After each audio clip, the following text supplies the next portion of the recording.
इथे ड्रॉपडाऊन मध्ये गेल्यानंतर इथे हे कलर्स दिसतील. ओके, आपण इथनं शक्यतो वापरत नाही, आपण लेयर्स म्हणूनच काम करतो. ओके, तर कलरसाठी इथे हा ऑप्शन दिलेला आहे. त्याच्यानंतर मी इथे थिकनेस वगैरे तुम्हाला द्यायची असेल इथे हा थिकनेस ऑप्शन दिलेला आहे. आता हे ड्रॉ केल्यानंतर ह्याला थिकनेस आली नाहीये. इथे लाईन वेट सेटिंग्स मध्ये जायचं, डिस्प्ले लाईन वेट ऑन करायचं आणि ओके केलं, ह्याला अशी थिकनेस येऊन जाईल. ओके, हा तुमचा ऑप्शन जर का ऑफ असेल लाईन वेट सेटिंग्स मधला, ओके, तर तुम्हाला लाईनला थिकनेस दिसणार नाही. त्यानंतर मग इथे ड्रॉपडाऊन मध्ये गेल्यानंतर अदरचा ऑप्शन आहे. लोड मध्ये आपण डॉटेड लाईन्स वगैरे बघितल्या होत्या, जे आपण लाईन्स लागणार आहेत ते आपण लोड करून ठेवतो. लोड केल्यानंतर ड्रॉपडाऊन मधून आपण सेट करायच्या आणि जेव्हा आपण ड्रॉ करू तेव्हा ती लाईन डॉटेड मध्ये असेल. सिलेक्ट करून अशी आपण कन्वर्ट पण करू शकतो. ओके, आता आपल्याला समजा प्रॉपर्टी चेंज करायची असेल, ओके, डायमेन्शन असू दे, कशाचे प्रॉपर्टीज असू द्या, टेक्स्ट वगैरे असेल तर टेक्स्ट वगैरे पण चेंज होऊन जाईल. इथे समजा डायमेन्शन्स मी ह्याचे दिले,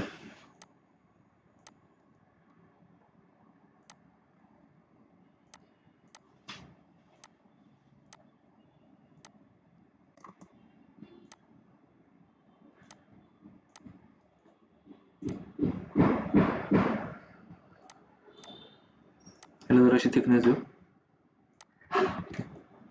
आता डायमेन्शन असेल किंवा लाईन वगैरे असेल किंवा सर्कल वगैरे, तर MA एंटर केलं मॅच प्रॉपर्टीसाठी, सिलेक्ट सोर्स ऑब्जेक्ट घ्यायचा, हा समजा सोर्स ऑब्जेक्ट घेतला आणि हा समजा डेस्टिनेशन ऑब्जेक्ट घेतला, तर डायमेन्शनच्या प्रॉपर्टीज चेंज झाल्या.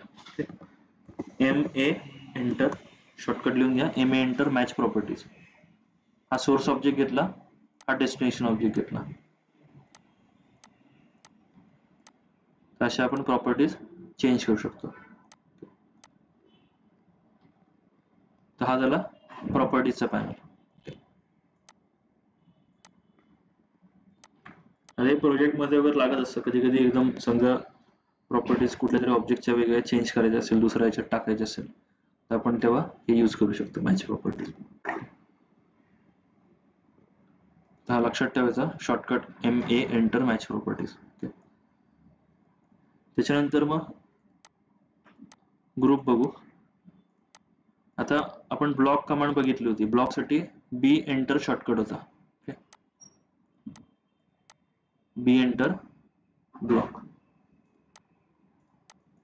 आता हे दोन्ही ऑब्जेक्ट्स वेगवेगळे, हा ऑब्जेक्ट वेगळा आहे, हा वेगळा आहे, सेम हा वेगळा आहे, हा वेगळा आहे. ओके, तर ब्लॉक साठी आपण काय करायचो, B एंटर करायचो ब्लॉक साठी.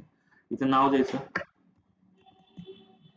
समजा पिस्टन नाव दिलं, पिक पॉइंट मध्ये समजा हा पिक पॉइंट घेतला, सिलेक्ट ऑब्जेक्ट मध्ये हे सगळं सिलेक्ट केलं, एंटर दाबलं आणि ओके करतो, तर हे काय झालं, ब्लॉक मध्ये कन्वर्ट झालं. ओके, सेम आता हा जर का ऑब्जेक्ट बघितला तर हे दोन्ही ऑब्जेक्ट्स वेगवेगळे आहेत. ओके, ह्याला मी सिलेक्ट करतो आणि G एंटर करायचं ग्रुपसाठी, शॉर्टकट लिहून घ्या, G एंटर ग्रुप.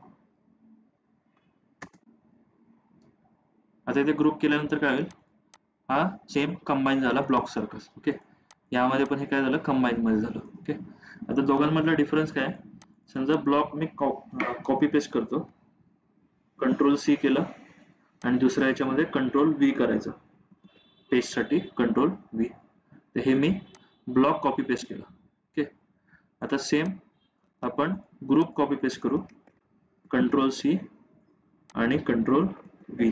ओके, तर ग्रुप मध्ये काय होईल, हे ब्लॉक मध्ये राहणार नाही. ओके, म्हणजे कंबाईन मध्ये राहणार नाही, ग्रुप हे सेपरेट झाले, पण ब्लॉकचं तसं नाही राहिलेलं, ब्लॉकचं काय झालं, हे सेपरेट झाले, सॉरी ब्लॉक जसं आहे तसंच राहिलेलं आहे आणि ग्रुप काय झाले, सेपरेट झाले. ते झालं ग्रुपचं ऑप्शन. सेम इथे ह्याला समजा आपल्याला अनग्रुप करायचंय, त्याला सिलेक्ट करून इथे तिने ऑप्शन दिलेलं आहे अनग्रुपचं. अनग्रुप साठी शॉर्टकट UNG, UNG एंटर करायचं.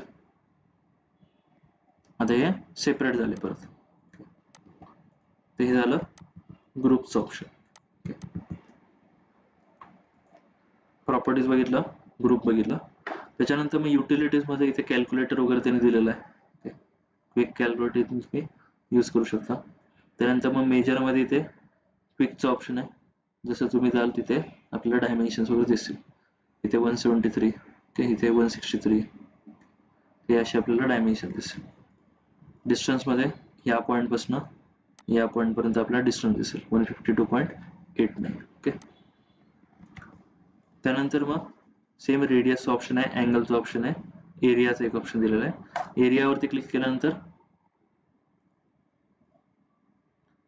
First point, second point, third point आणि फोर्थ पॉइंट क्लिक करायचं आणि एंटर दाबायचं.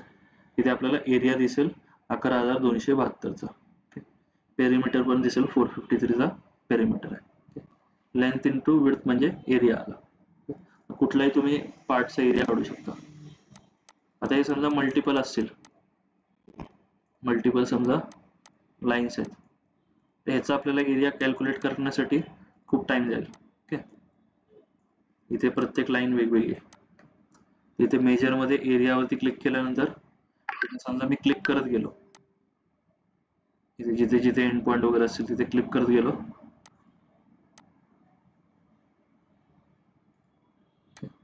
तरी काय होतं, टाइम जास्त लागेल. ओके. तर त्याच्या जागी मी काय करतो, हे सगळं सिलेक्ट केलं आणि जे एंटर करायचं जॉईन साठी लिहून द्या शॉर्टकट, जे एंटर जॉईन. जे एंटर केलं जॉईन साठी. आता हे काय झालं, कंबाईन मध्ये झालेलं आहे. ओके. आता आपण सेम मेजर मध्ये जाऊ, एरिया मध्ये जाऊ. इथे ऑब्जेक्ट सिलेक्ट केला, सिलेक्ट ऑब्जेक्ट मध्ये मी हे सिलेक्ट करतो. ओके. इथे आपल्याला एरिया भेटेल 1,18,458.9313. ओके. हा असा आपण एरिया कॅल्क्युलेट करू शकतो. ओके. सेम 3D मध्ये जेव्हा आपण काम करू तेव्हा व्हॉल्यूमचा ऑप्शन आहे, ऑब्जेक्ट सिलेक्ट करायचा, त्याचा व्हॉल्यूम आपण मेजर करू शकतो. येईन मी तो 3D मध्ये ऑप्शन. ते हे झालं प्रॉपर्टीज, ग्रुप आणि युटिलिटीज. एवढ्याची प्रॅक्टिस करून घ्या, बाकीचे राहिलेले ऑप्शन्स उद्या बघू.